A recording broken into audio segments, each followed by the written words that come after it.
on est sur un essai donc maïs plante associée. Donc comme on peut voir là, donc là c'est maïs avec un haricot, ce qu'on appelle le haricot lablab. Donc ça c'est une variété de haricot. Dans cet essai on a 2 variétés de haricots.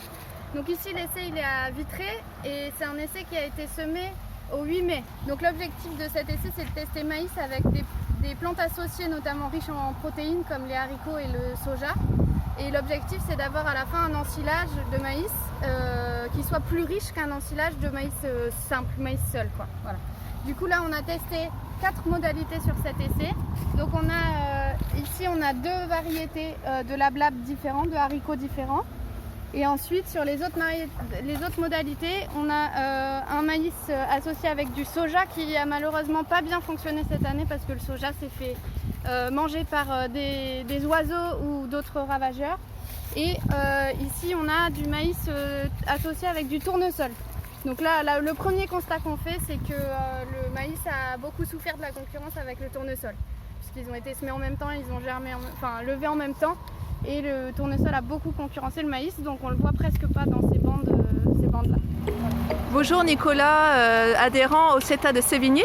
Est-ce que tu peux nous dire pourquoi tu t'es impliqué dans cet essai ? Déjà, je suis impliqué dans l'essai pour aider mes collègues et savoir si on allait avoir plus de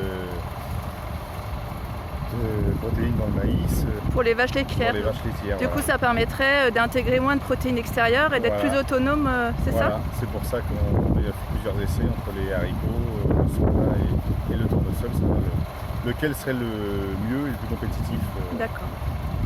Et c'est la première année ou vous avez déjà fait ça ? Non, c'est la première année, ouais. Et alors, qu'est-ce que tu en penses de l'essai ?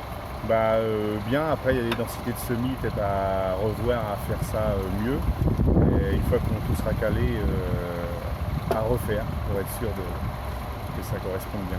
D'accord. Bon, on attend avec impatience les analyses. Merci Nicolas. Merci. Aujourd'hui on est le 17 septembre et du coup on fait la récolte. Donc pour faire la récolte, on fait dans chaque modalité on perce une trouée en fait de 6 mètres carrés à peu près, on fait 3 mètres sur 3 rangs de maïs et du coup on récolte le maïs et la plante associée sur ces 6 mètres carrés et ensuite on pèse combien on a de plantes associées, combien on a de maïs, donc en les séparant bien les deux. Et puis donc voilà, là c'est une percée qu'on a fait donc sur 3 mètres et 3 rangs sur une des variétés de haricots. Donc ici vous avez le haricot sustain et puis le maïs correspondant. Donc ça c'est ce qu'il y avait dans la petite surface qu'on a récoltée. Et donc une fois ça c'est pesé et ensuite c'est broyé. Donc là vous avez les mélanges, le maïs broyé ici et le haricot broyé ici. Et l'idée c'est de reconstituer le mélange pour ensuite faire un échantillon qui va partir à analyse pour avoir les valeurs alimentaires. Voilà.